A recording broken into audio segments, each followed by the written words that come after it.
3, 2, 1. Assalamualaikum warahmatullahi wabarakatuh.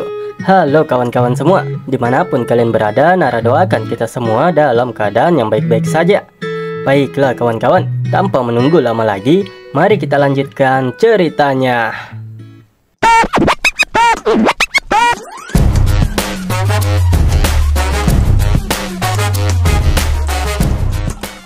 Sang narator membawa kita ke masa lalu dari Wonpil. Tepatnya pada saat Wonpil masih berada di kuil Biksu Shaolin.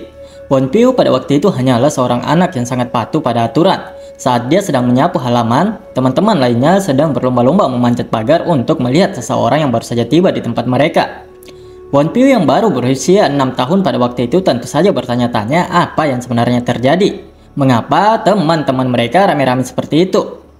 Bisa-bisanya murid Buddha sangat peduli dengan apa yang terjadi di dunia luar. Hai. Wonpil hanya mendengus melihat teman-temannya yang begitu bersemangat. Wonpil tidak begitu peduli dengan hal itu. Dia kemudian melanjutkan kegiatannya menyapu halaman kuil sembari menggeleng-gelengkan kepalanya. Tidak lama kemudian dia dikejutkan dengan kehadiran seorang wanita yang menegurnya. "Biksu kecil, maaf mengganggu," ucap Haegyo. Dia adalah seorang murid dari Sekte Imai. Haegyo tersenyum lembut dan manis ke arah Wonpil. Tentu saja si biksu cilik satu ini tersipu malu. Masih mau nggak tuh? Kena kan kau aura murni seorang gadis. Ya. Ternyata tidak hanya Haegyo saja yang saat itu ada. Beberapa murid dalam Sekte Imai juga ikut serta dalam kunjungan mereka ke kuil ini. Maaf, silakan lewat, ucap Wonpil yang sudah tersadar dari ketersipuannya menatap kecantikan para murid dalam Sekte Imai. Murid-murid Sekte Imai berjalan melewatinya sembari tertawa kecil melihat tingkah Wonpil yang wajahnya sudah menjadi merah merona. Dia wangi, gumam Wonpil. Kembali ke masa sekarang di mana wajah Wonpil yang juga memerah mengingat pertemuannya dengan beberapa murid dari Sekte Imai. Dia dengan penuh semangat menuliskan kata Sekte Imai dan langsung menunjukkannya ke Namgongmai. Namgongmai yang baru pertama kali mengetahui Sekte Imai tentu saja bertanya-tanya pada Wonpil apa itu Sekte Imai. Wonpil dengan penuh semangat mencatat untuk menjelaskan kepada Namgongmai. Dia mengatakan kalau benar kelompok yang sedang bertarung adalah Sekte Imai, maka mereka pasti tim kelinci. Tim kelinci ini sangat terkenal di Murim. Terlebih lagi pembentukan tim ini atas pertimbangan dari Murim Liga. Namgongmai yang melihat Wonpil begitu bersemangat membuatnya sedikit takut. Kau tahu kan kalau Sekte Imai itu cuma khusus perempuan? Wah, dasar cowok bodoh. Tuh langsung kena gampar nggak si Namgongmai? Wonpil begitu berapi-api. Dia begitu marah. Bagaimana mungkin Namgongmai tidak begitu tertarik pada mereka dibandingkan dengan Sekte Shaolin? Mereka itu Sekte Imai loh, bunga mistik dari wilayah tengah, ucap Wonpil. Ya sebenarnya bukan diucap sih ya kawan-kawan, tapi ditulis. Apa Wonpil biasanya begini? Ajaran utama Buddha kan untuk tetap diam, gumamnya di dalam hati dengan penuh tanya dan tidak menyangka Wonpil seperti ini. Karena seharusnya ajaran Buddha tidak tergiur kenikmatan duniawi. Sementara itu Yumreong masih mencoba mencari lokasi tepatnya pertarungan yang terjadi di sekitar mereka. Mereka mendekat. "Hah, di atas," ucap Yumreong. Di saat yang bersamaan terlihat dua orang bandit yang sedang mengejar dan menyerang salah satu murid dari Sekte Imai. Yumreong, Namgongmai, Moyombo, Jegalmi dan juga Wonpil dikejutkan akan kehadiran tiba-tiba dari dua bandit dan murid Sekte Imai itu. Ketiganya mendarat tidak jauh dari rombongan kelompok Namgongmai. Melihat tatapan murid dari Sekte Imai itu membuat kedua bandit tersebut nyinyir dan membulinya. "Apa karena terpisah dengan rekanmu, kau jadi ketakutan begitu sekarang?" ucap mereka. Murid Sekte Imai hanya bisa menahan amarah di dalam hatinya dan tersenyum kecut. Bandit itu mengatakan jika si murid itu takut, mereka bisa membantunya. "Bukan cuma penampilanmu saja yang kotor, tapi ternyata mulutmu juga sama kotornya," ucap murid Sekte Imai itu. "Tunjukkan wajahmu!" teriak kedua bandit itu dan langsung melompat menyerang murid Sekte Imai. Kedua bandit menyerang dengan sangat brutal. Mereka tidak memperdulikan apa itu wanita atau bukan.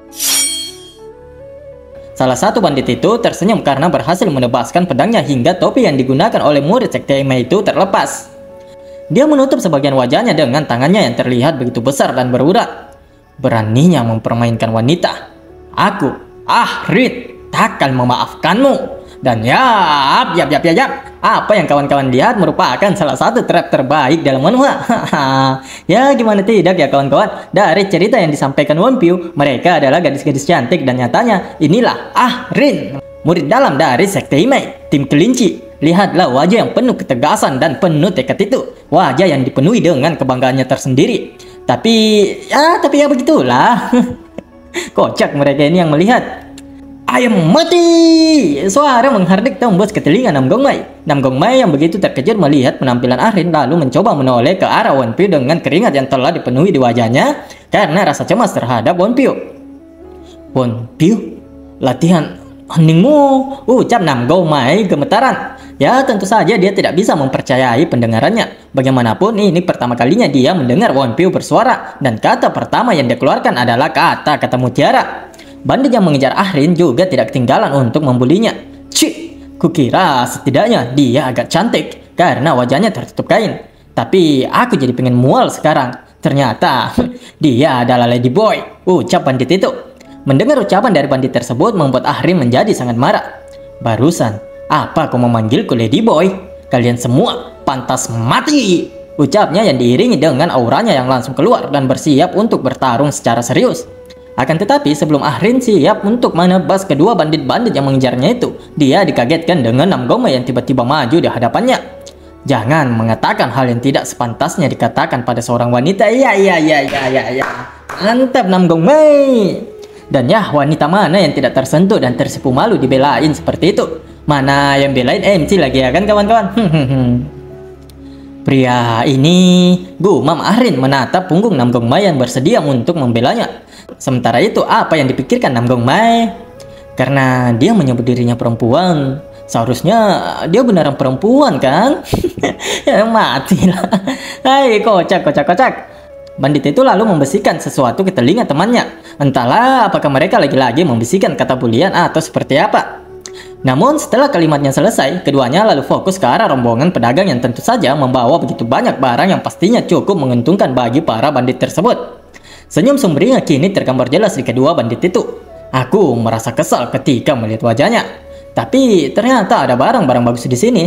Kalau kalian tidak ingin mati, tinggalkan semua barang dan kalian boleh pergi. Ucapnya mengancam kelompok pedagang dan juga kelas ular. Nam Gong Mei yang sebenarnya masih ambigu, kini menjadi pasrah dengan keadaan ini. Pada akhirnya jadi seperti ini pikirnya. Dan mau tidak mau mereka akan benar-benar bertarung untuk melindungi para pedagang.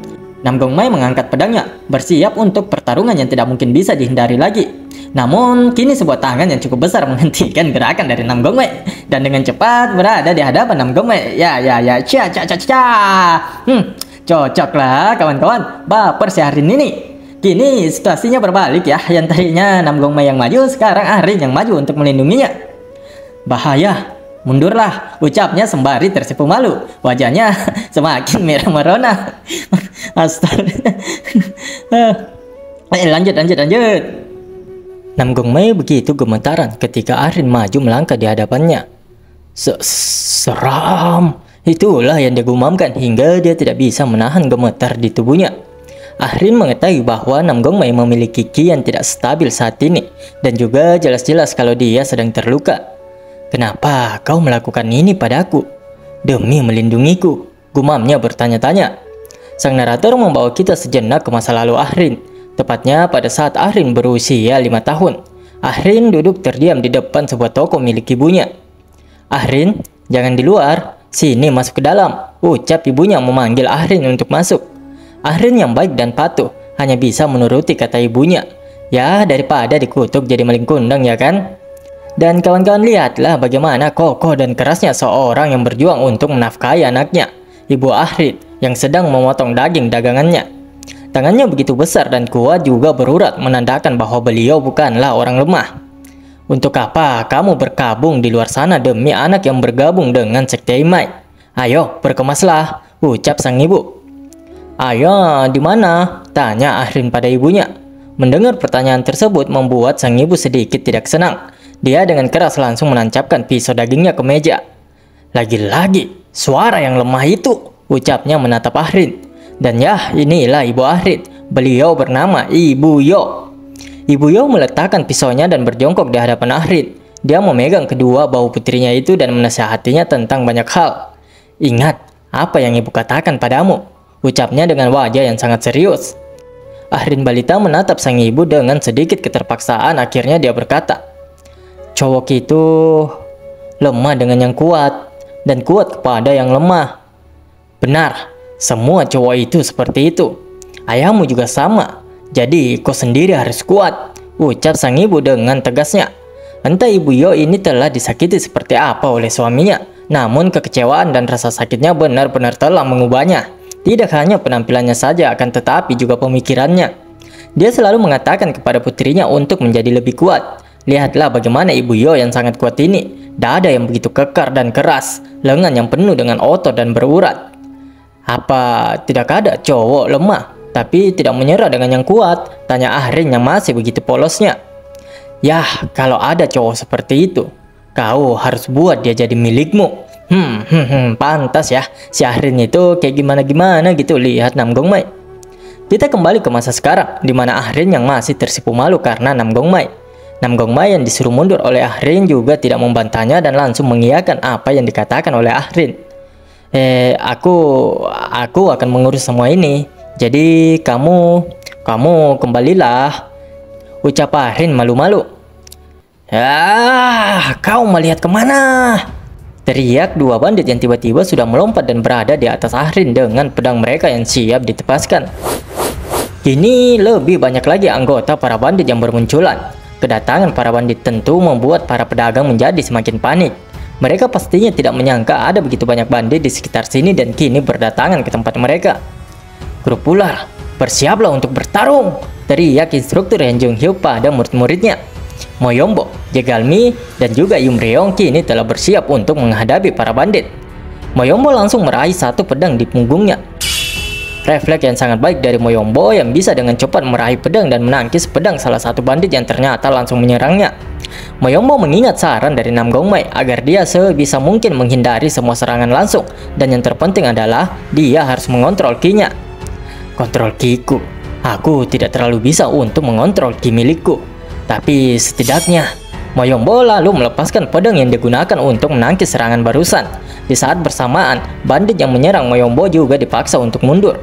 Moyombo dengan cepat kembali meraih satu pedang lagi di keranjang pedangnya. Meskipun dia tidak mampu mengontrol ki-nya dengan baik, namun berkat saran yang diberikan oleh Nam Gongmai padanya, akhirnya dia bisa memikirkan cara untuk mengatasi kelemahannya itu. Aku akan mengganti pedangku sebelum hancur, gumamnya. Lagi dan lagi, Moyombo kembali melemparkan pedangnya ke atas sesaat setelah dia mengayunkannya sekali saja. Bajingan kecil, ini sudah gila. Kau kelihatan seperti serangga, ucap bandit itu yang sudah sangat marah karena Moyombo yang selalu berhasil menangkis serangannya. Pedang keduanya berbenturan dengan sangat kuat, dan setelah itu, kembali Moyombo melemparkan pedangnya. Ketiga pedang tua miliknya telah dia gunakan. Moyombo kini juga berada tepat di atas bandit botak itu. Moyombo meraih pedang yang masih berputar di udara. Kali ini dia tidak lagi menahan ki yang dia edarkan ke bilah pedang tuanya itu. Sword Massive Lightning Strike. Moyombo melesat turun dengan cepat disertai teknik pedang miliknya. Dan yap, pedang milik Moyombo berhasil menancap tepat di dada kiri dari bandit yang menyerangnya. Akhirnya aku menemukan jalanku sendiri. Gumam Moyombo tersenyum dan begitu senang karena berhasil menemukan cara untuk menggunakan pedang yang tidak berkualitas itu. Moyombo memang berhasil menaklukkan lawannya, namun bukan berarti pertarungan di tempat itu telah berakhir. Kini dua orang bandit bersamaan menyerang Jegalmi. Saat ini, aku cuma bisa menggunakan suara untuk mendorong mereka. Aku harus memikirkan alasan kenapa Gui Myeondok memberiku seruling ini, gumam Jegalmi. Aku butuh pandangan yang lebih luas, lanjutnya. Namun sesaat kemudian dia tersadar sesuatu. Keheningan ini biasanya tidak sehening ini.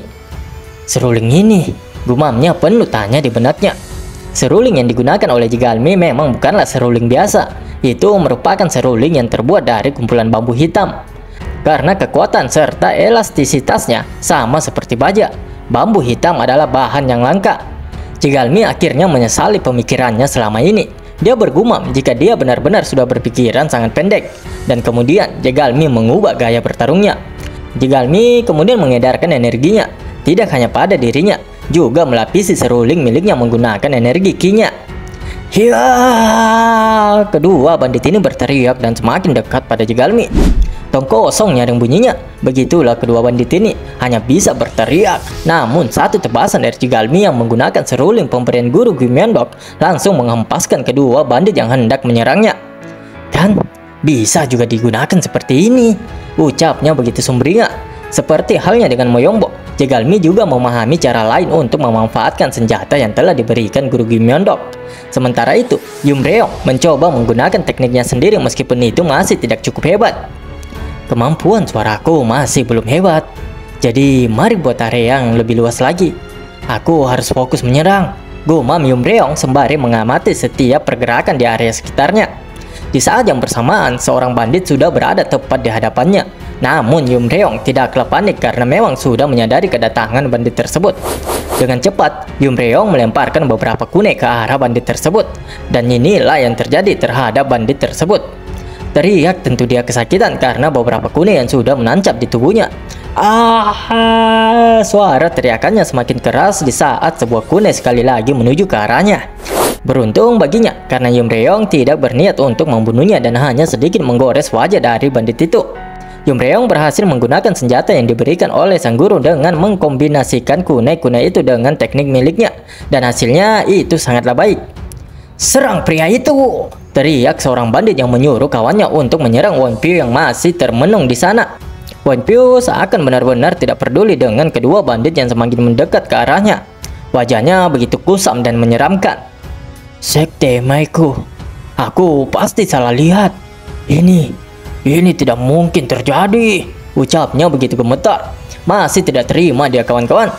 Ujung tombak dengan bilah besi itu semakin dekat untuk melubangi kepala botak licin Wonpyo. Namun Wonpyo masih saja diam. Ujung tombak itu berbenturan dengan nunchaku milik Wonpyo. Ekspresi tidak percaya ditunjukkan oleh bandit yang menyerangnya. Yah, meskipun Wonpyo masih begitu gelap dengan rasa kekecewaan yang teramat dalam di benaknya, namun dia masih mampu untuk fokus melawan para bandit. Bukan fokus sih, lebih ke kedua bandit ini akan dijadikan pelampiasan oleh beliau satu ini.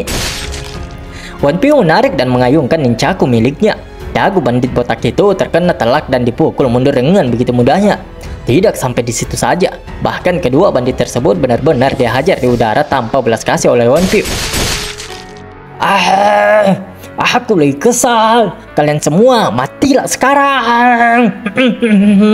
Ucapnya dengan begitu geram dan marah. Bahkan urat-urat di kepalanya pun bermunculan. Entah Nara mau mengatakan Wonpyo berhasil menggunakan nunchaku dengan baik, ataukah ini efek dari rasa sakit hatinya. Sementara itu di sisi lain, Ahrin yang sebelumnya telah dilompati oleh dua orang bandit kini mengeluarkan aura yang cukup kuat. Ahrin dengan sangat mudah mampu melumpuhkan kedua bandit tersebut, bahkan tanpa menggunakan pedangnya. Nam Gongmai begitu takjub melihat seni bela diri dari Ahrin yang mampu dengan mudah mengalahkan dua orang bandit itu. "Ini adalah seni bela diri Monifah," ucap Ahrin menatap kedua bandit yang sudah babak belur. Seperti yang Nara katakan sebelumnya, Ahrin tidak menggunakan pedangnya, malah hanya menggunakan tinjunya. Bisa dilihat dari tinju Ahrin yang sudah dilumuri oleh darah. Temanku, ucap bandit itu, dan hanya bisa diiyakan oleh temannya. Bagaimanapun mereka saat ini untuk berbicara saja sudah tidak sanggup karena telah dibuat bonyok oleh Ahrin. "Ngapain kau mengangkat pedangmu kalau ujung-ujungnya kau memukul mereka dengan tinju itu?" gumam Nam Gongmai keheranan. Entahlah orang ini perasaannya campur aduk ya kawan-kawan, antara heran, takjub, dan juga ngeri. Ahrin membalikkan badannya dan kembali berhadapan dengan Nam Gongmai. Yah, berhadapan dengan begitu dekat.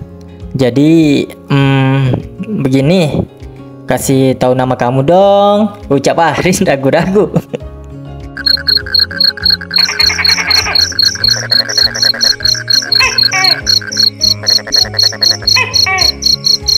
Namaku Nam Gongmai," jawabnya setelah pulih dari pertanyaan yang sangat tidak disangka-sangka itu.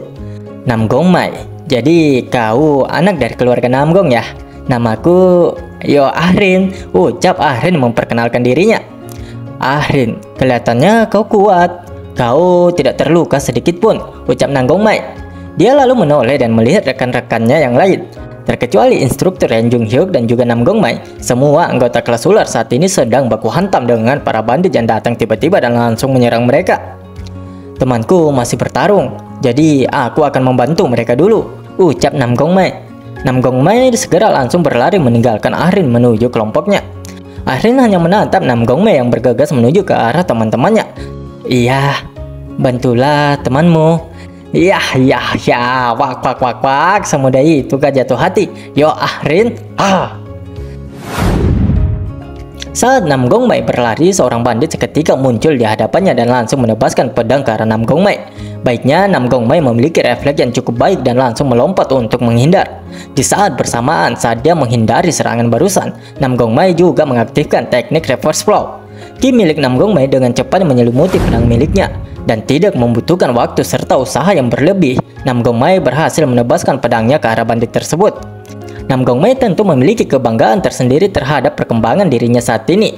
Bagaimanapun, sekarang dia telah menguasai atau memiliki cara untuk menggunakan ki-nya melalui reverse flow. Tapi, aku masih tertinggal, gumam Nam Gongmai. Nam Gongmai masih merasa cemburu melihat kawan-kawannya. Meskipun dia saat ini bisa menggunakan ki-nya dengan baik, tapi dia tetap saja masih tertinggal dengan yang lain. Tapi, aku masih tertinggal. Namun, aku melihat adanya harapan. Jadi aku tidak berniat untuk menyerah, gumam Nam Gongmai. Tidak hanya Nam Gongmai, instruktur Yang Jung Hyuk juga sedari tadi memperhatikan pertarungan mereka semua. Mereka menggunakan senjata mereka dengan lebih mahir dibandingkan pertarungan sebelumnya. Apa mereka mendapat pencerahan? Sang instruktur tentu cukup senang melihat perkembangan para muridnya itu. Kini para bandit semuanya telah diatasi dan telah diikat untuk membatasi pergerakan mereka. Mereka tidak berniat untuk membunuh para bandit dan hanya menangkapnya saja. Kalian sudah bekerja keras, ucap instruktur Yang Jung Hyuk memuji para muridnya.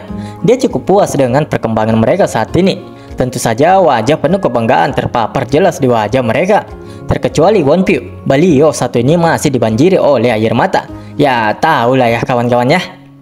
Masa depan beberapa faksi berbeda sungguh cerah. Itu karena master-master muda ini luar biasa, ucap Wang Ik-chun memuji instruktur Yang Jung Hyuk dan juga para murid kelas ular. Sang instruktur lalu menoleh ke belakang dan melihat Ahrin. Dia menanyakan apakah Ahrin merupakan anggota dari tim kelinci. Benar, aku Yo Ahrin dari tim kelinci pasukan White, jawab Ahrin mengepalkan tangannya. Instruktur Yang Jung Hyuk meminta Ahrin untuk menjelaskan semuanya, apa yang terjadi sebenarnya, dan langsung diiyakan oleh Ahrin. Ahrin mulai menjelaskan kejadiannya. Ketika mereka sedang mendampingi tetua Huai Ngap, mereka diserang dan saat ini mereka sedang bertarung dengan Nokrim. Itulah juga alasan mengapa dia dan tim kelinci terpisah untuk saat ini. Memahami situasi saat ini, instruktur Yang Jung Hyuk memutuskan untuk menemukan anggota lainnya dari tim kelinci terlebih dahulu. Dia juga tidak lupa untuk menanyakan siapa guru Ahrin. Wajah Ahrin menjadi gelap, seperti ada sebuah tekanan dalam dirinya ketika ingin menyebutkan nama gurunya itu. Nama guruku. Namun belum sempat dia menyebutkan nama sang guru, terdengar suara nyanyian yang begitu merdu. 5 burung kecil, aku suka mereka, suka mereka, la la la la la, ya begitulah pokoknya. Jangan protes, Nara memang tidak pandai nyanyi ya kawan-kawannya. Seorang wanita dewasa muncul tepat di atas mereka berdua. Wanita yang begitu cantik, seksi dan juga menggoda tentunya. Dan ya, lihatlah, beginilah ekspresi kawan-kawan semua, ya kan ngaku ndak tuh? Atau seperti si kakek pemabuk yang datar ini. Guru mereka seorang peri, anak yang lahir seperti mutiara, ucap kakek Shogun. Dia adalah guru peri terbang merah, Yun Wi, dan mari panggil dia sebagai guru Yun Wi. Oh, itu dia muridku yang hilang, ucapnya melihat Ahrin. Ahrin, tahu tidak berapa lama aku mencarimu, ucapnya. Ahrin hanya bisa tertunduk dan meminta maaf kepada gurunya itu. Baiklah, karena kau bersikap sopan. Tapi ini terakhir kalinya aku memaafkanmu. Atau haruskah aku menghukummu? Ucap guru Yunwi dengan sangat mengintimidasi muridnya itu. Cantik sih, tapi ya tak apalah, biar abang yang cuci piring kalau kayak gini. Melihat kemarahan guru Yunwi, instruktur Yang Jung Hyuk langsung meraih bahu guru Yunwi untuk menenangkannya. Anak-anak memang harus dihukum, tapi tunggu ketika kita kembali ke akademi, bujuk sang instruktur.